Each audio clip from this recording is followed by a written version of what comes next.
समाजाला एक वेगळी दिशा देण्यासाठी, अन्यायाच्या विरोधात लढा देण्यासाठी, गोरगरिबांच्या कल्याणासाठी, शिवाजी महाराज शाहू महाराजांचं नाव देशभर जगात पोहोचवण्यासाठी मी आणि आम्ही सर्वजण एक संघटना स्थापित करणार आहोत आणि त्या संघटनेचं नाव आहे स्वराज्य। भवानी के वीरो उठालो भुजा को, सत्याग्नि को मस्तक सजा लो।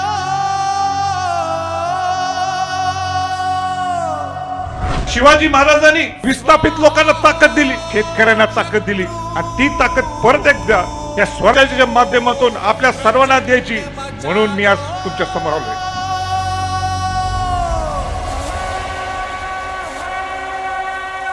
अन्यायाच्या विरोधात लढा उभा करण्यासाठी हा क्रांती दिन दिवस आहे आणि म्हणून स्वराज्यात जर क्रांती घडवायची असेल तर सामान्य माणूसच ही क्रांती घडू शकतो।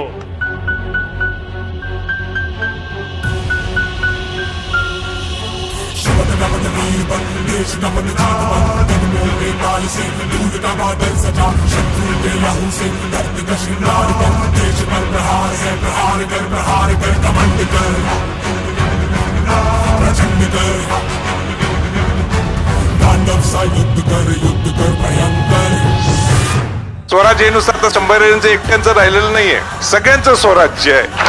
स्वराज्य हे गरिबांसाठी आहे, स्वराज्य हे शेतकऱ्यांसाठी आहे, कामगारांसाठी आहे, स्वराज्य हे नवीन येणाऱ्या उद्योजकांसाठी आहे।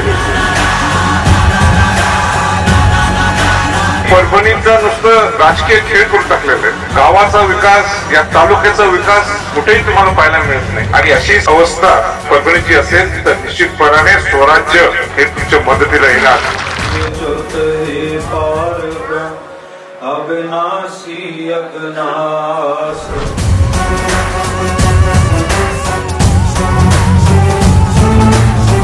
तू शमशीर से दुश्मन पे वार कर, हौसलों को चीर के।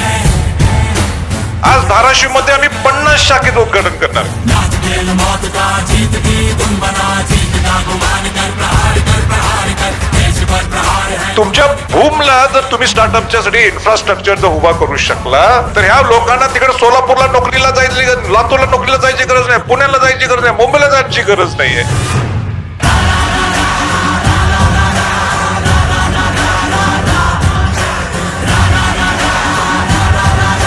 बाजारपेठ अशा खंडातली सगळ्यात मोठी नवी मुंबईत आहे।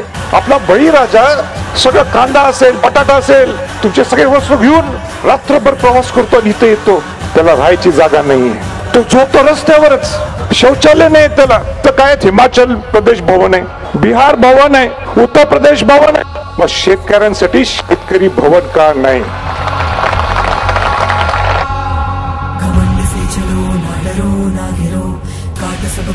वाईट परिस्थिती ज्या शेतकऱ्यांची झालेली आहे, शेतकऱ्यांचे प्रश्न कोण राजकीय माणसं उचलत आहेत?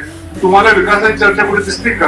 नांदेडच्या बाबतीत MIDCच्या बद्दल चर्चा कोण करते का? नुसतं डोळ्याला पट्टी लावून मतदान करून चालणार नाही। आज येणाऱ्या 2024च्या निवडणुकीत सुद्धा तुम्ही विचारपूर्वक मतदान करायला पाहिजे।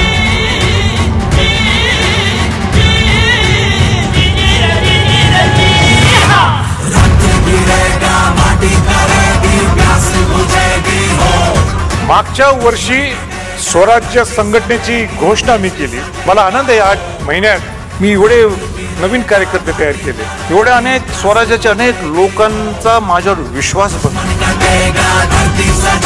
देशाचं हित हा स्वराज्याचा अजेंडा।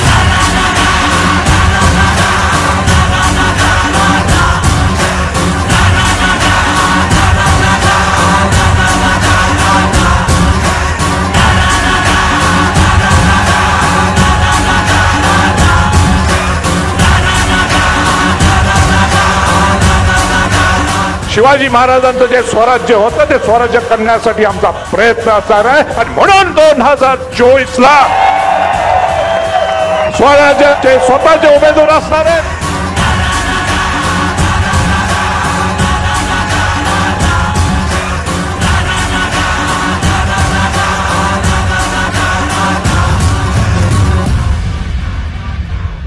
राजकारणाच्या पलीकडे जाऊन काय ते विचार करायला पाहिजे तुम्ही सांगोल्याच्या लोकांनी। या जाती पलीकडे तुम्ही मतदान करा। जो तुमचं काम करणार, जो तुमच्या भागाचा विकास करणार, ह्याला निवडून द्या.